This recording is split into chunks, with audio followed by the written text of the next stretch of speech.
And now it's time for some good news or a good word from the scriptures. Even better. He did that last time. Well, he did that a minute ago, but we weren't recording, and I was like, dude, you just gotta do that. Welcome, everyone. We are on a time clock. We are shooting for 5 minutes. You. Psalm 6, day 6, and John 13, verses 2 through 17.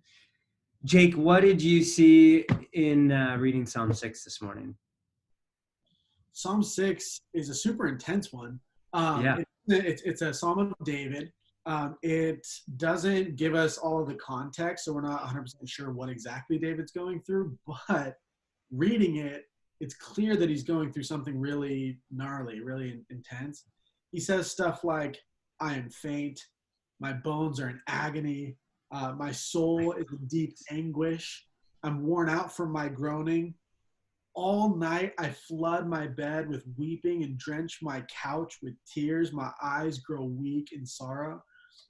It's really clear that he is just going through it. And the thing that really just stands out to me, and the simple thing that I just want to kind of point out, is that even a hero in the faith, a man after God's own heart, a guy we all know and love who took down Goliath, for goodness sake, he wasn't okay sometimes. And Yeah. just to say that it's okay not to be okay, Yeah. and how important it is, like David, to learn that when we're not okay, even if we're saying my soul is in anguish, or I for one know what it's like to cover my pillow at night with tears or whatever it is, to learn to turn to Jesus in those times. Yeah.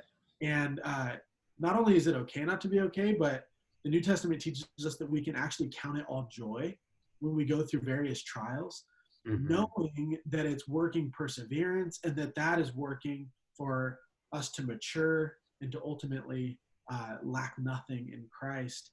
And looking back over my life so far, some of the hardest times, walking with Jesus through them, really nothing creates a bond quite like going through hard stuff together creates a bond. And I wouldn't trade the bond that I've been able to form with Jesus for an easy life. And so whatever you're going through, turn to Jesus, and he'll meet with you and make himself real to you like he did for David, which is clear by the last couple of verses of the Psalm. Lord shows up. So what about you? Well, it's cool. I think that segues into what I was looking at. So I'm going to use the cross-reference system again. Do you have some cross-reference letter on verse 3? I have it on the word soul. Yep, I do on anguish, not on soul though. What is yours? Okay. Well, what is verse 3? What are your cross-references? Okay, so Psalm 6, 3, Z. It goes to John 12, 27. Yes. So how cool is this? Now, John 12 is right before what we're looking at on Wednesday in the upper room. And so you have David who's saying, my soul also is greatly troubled, or I'm guessing NIV you have it's in anguish, right? And David, in the line of David, this king, we have Jesus comes. He is the true king. And here he is saying this same phrase in John 12, verse 27. He says, now is my soul troubled. And what shall I say? Father, save me from this hour. But for this purpose, I have come to this hour. He knows, we've talked about this, I think it was last week. He knows what's coming, that this hour, this moment for him to be really lifted up and to go to the cross, to defeat death, to rescue, or at least offer this rescuing to all humanity. And you have him like harking back to David in this same way, like my soul is troubled. And then I thought this was cool. So then in verse 4 of the Psalm, David says, turn, O Lord, deliver my life and save me for the sake of your steadfast love. So David in his anguish says, he doesn't just say, save me, like, just help me out, this really sucks. He actually says, save me for your sake, so that I can write this psalm, I can tell your story, and I can point my suffering and coming through it back to you. And so then the next verse, John 12:27, what we read, connected to 3. Verse 4, John 12:28, Jesus says, Father, glorify your name. And then the Father says to him, I have glorified it and I will glorify it again. And I just was like, oh, that's cool. I love connections like that. And if they're all in the scriptures, this idea that David's saying, I'm suffering, God, use it for your glory. Bring me through it, but use it for your glory. What does Jesus say?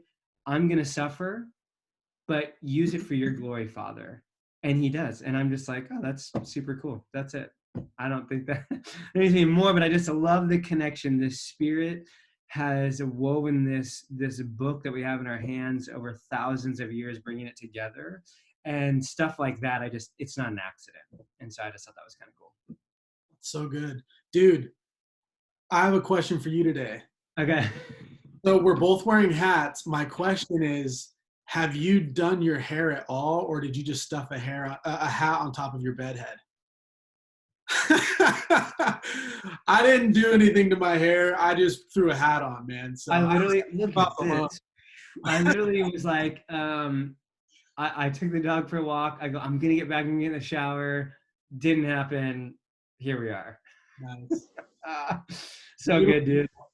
All right. Well, tomorrow's Wednesday, so we'll get another one. But then we also have our Wednesday night with students, which we can't wait for. Yeah, can't wait, man. Cool. Love you, bro. Love you too. See you guys.